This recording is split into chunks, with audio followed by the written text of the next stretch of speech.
Terima kasih untuk Anda yang masih bergabung bersama dengan kami dan di segmen ini kita akan review jalannya perdagangan di hari terakhir perdagangan jelang libur panjang Lebaran pemirsa, di mana indeks harga saham gabungan berbalik arah mengalami penguatan. Dan saat ini kami sudah terhubung melalui Zoom bersama dengan Bapak Andri Zakaria Siregar selaku founder CTS Saham. Dan kami juga masih mengundang Anda untuk bisa berpartisipasi di WhatsApp interaktif kami seperti yang tertera di layar televisi Anda nantinya. Dan langsung saja kita sapa Pak Andri, selamat sore. Apa kabar Pak? Alhamdulillah baik, Mas Dede. Terima kasih Pak Andri sudah meluangkan waktu di IDX Channel. Hari ini hari terakhir perdagangan jelang libur panjang Lebaran, Pak Andri. Indeks harga saham gabungan berbalik arah mengalami penguatan.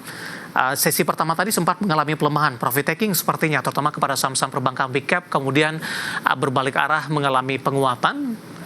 Penguatan juga tidak terlalu signifikan ini, namun level 6.400-an masih mampu dipertahankan. Analisis Anda?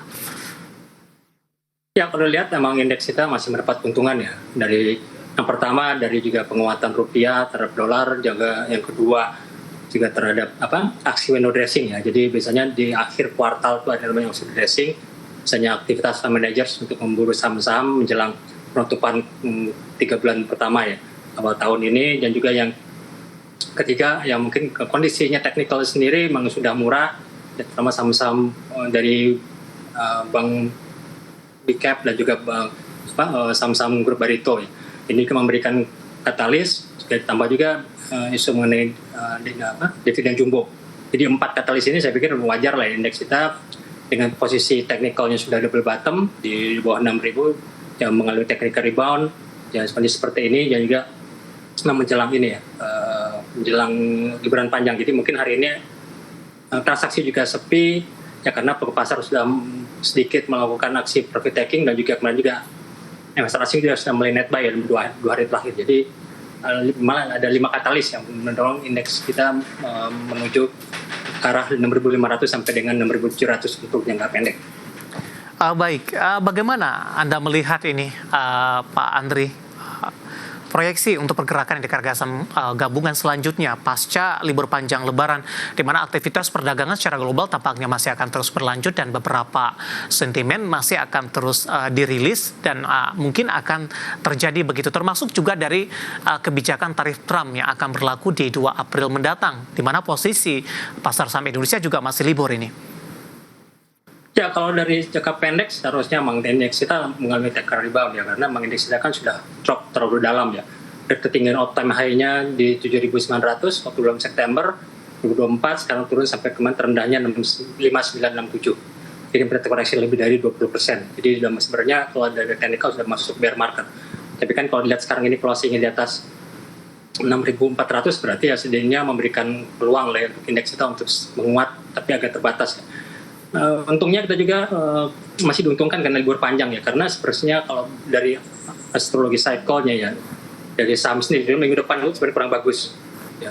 Kemungkinan Wall Street minggu depan akan cukup profit taking-nya cukup besar ya, jadi ya juga dolar juga akan penguatan, tapi karena kita libur ya kita alhamdulillah ya mendapatkan katalis ya, seharusnya menguat. Untuk technical sendiri sih jangka pendeknya kita bisa menuju 6.476 kemarin udah tercapai, saya bilang waktu di 5 Maret lalu, dan menuju target berikutnya adalah ke 6.600. Itu trend line ya, ada trend line yang harus ditembus, kalau tembus menuju ke 6.500. Jadi saya pikir wajar lah ya itu jangka pendek indeks kita mengalami penguatan, karena jadi dari sentimen dari dividen jumbo yang mungkin nanti akan dirilis home date-nya, contohnya kayak BCA, BRI, Bank Mandiri di tanggal 10, tanggal 11 April gitu ya, Mas David. Baik, secara intraday hari ini sempat menembus di atas level 6.500-an, Pak Andri. Apakah ini sinyal positif juga tidak dari sisi teknikal untuk jangka pendek ataupun menengah? Ya, kalau dari teknikal seharusnya sih masih positif ya. Dan juga ini menjelang liburan juga, beberapa pasar pun juga enggan untuk melakukan aksi short sell ya. Jadi artinya ya saya pikir ya pasar sekarang lebih memanfaatkan beli saham-saham yang ada good news-nya, contohnya dari dividen, juga laporan keuangan kemarin yang bagus, tambah juga ada aksi window dressing, terutama di saham-saham BUMN, Mas David. Ya. Baik, hari ini dari sisi saham perbankan BKP Himbara tampaknya kompak berbalik arah menguat ini, Pak Andri, terutama di beberapa menit jelang penutupan perdagangan di sesi kedua. Penguatan signifikan atau pembalikan arah signifikan terjadi untuk saham BMRI, posisi saat ini menguat di 1,94% di 5250 setelah sempat tertekan tadi di 5050. Analisis dan rekomendasi untuk BMRI, Pak Andri. Ya, kalau lihat BMRI sendiri kan reportnya kemarin laporan keuangannya juga akan memberikan dividen ya sekitar dividen PRL ratio-nya kan sekitar 9%-an ya. Juga memberikan katalis, makanya kemarin dalam 2 hari ini saham Mandiri naik lebih dari 15% ya. Karena sudah mengantisipasi atau istilahnya banyak rumor untuk menjelang kumdet nanti di minggu depan pas ketika buka tanggal 8 April ya. Jadi ini saya pikir cukup bagus dan juga akan Bank Mandiri juga terlihat masih ini ya sudah terkoreksinya cukup dalam ya, lebih dari 30% sudah tertingginya di 400. Jadi saya pikir dari kondisi saham juga murah ditambah juga dividen jumbo dan juga ini biasanya tradisi ya Mas Evi. Jadi tradisi emang menjelang Maret April itu biasanya market naik dulu menjelang pembagian dividen, setelah itu market akan sell on news. Jadi saya pikir wajar ditambah juga menjelang liburan dan saya pikir ya ini Bank Mandiri masih memberikan peluang ya untuk menjelang kumdet tanggal 11 untuk kita koleksi meskipun potensi kenaikannya sudah relatif terbatas ya. Baik, resisten selanjutnya di berapa Pak dengan momentum kumdet seperti yang Anda sampaikan tadi? Ya, resisten pertama yang terdekat adalah 5.450 dan juga banyak gap di atas sebenarnya ya, di atas 6.000 tapi yang terdekat 5.450 sama 5.750 untuk BMRI. Baik, masih direkomendasikan buy di level berapa Pak untuk BMRI? Ya, sebenarnya BMRI ini masih bisa buy ya, karena ini kan sebenarnya ini masih koreksi 4 ya.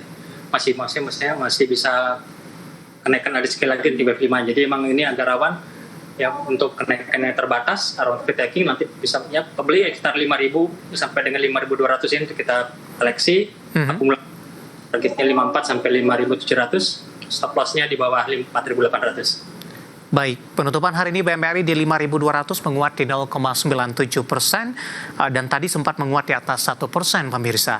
Bergeser kita ke BBRI Pak, hari ini juga berbalik arah menguat. BBRI menguat signifikan sepertinya di 1,25%, 4.050. Di menit-menit terakhir jelang penutupan sesi kedua, BBRI ditarik ke atas sepertinya Pak Andri, 4.050. Analisisan untuk BBRI?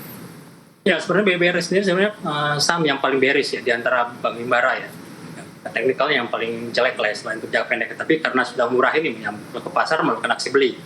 Karena sudah diskon, kemarin terendahnya 3.360, tertingginya kan kemarin sempat 6.50, itu sudah diskon lebih dari 30%. Saya pikir memberikan peluang juga untuk investor maupun trader juga untuk masuk, ditambah juga kan memberikan payout ratio-nya kalau dividennya sekitar 5-7% saya lupa lagi. Jadi setidaknya ini memberikan peluang juga untuk BBRI setelah kemarin break di atas 3980, target berikutnya adalah 4180 sampai dengan 4350 untuk BBRI.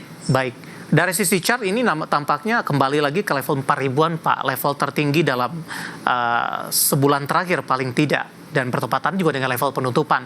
Bagaimana Anda melihat dari posisi daya tahannya untuk BBRI, apakah 4.000 akan menjadi support yang kuat atau masih ada ruang untuk balik ke 3.900-an lagi paling tidak? Ya, kalau nanti menjelang opening nanti tanggal 8 ya, 8 April ya mungkin ada profit taking ya. Tapi saya pikir masih terbatas, masih atas 3.850 sampai 3.100. Kenapa? Karena saham Wall Street sendiri kan ini kan agak rawan ya. Saya pikir ini sudah overbought, teknikalnya saya pikir minggu depan akan sell off ya. Baik. Juga bagus untuk mungkin taking sedikit menjelang nanti tanggal 10. Jadi saya pikir masih bisa kita ajang beli di atas 3.900, targetnya 4.100 sampai 4.180 untuk kita di jangka pendeknya ya.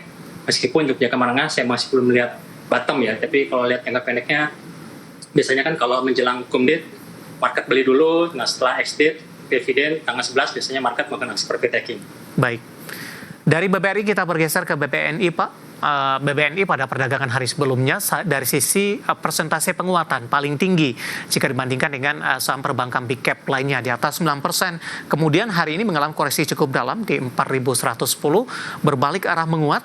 Namun di penutupan sesi kedua ditutup di zona merah, melemah tipis di 0,24%. Analisis Anda untuk BBNI?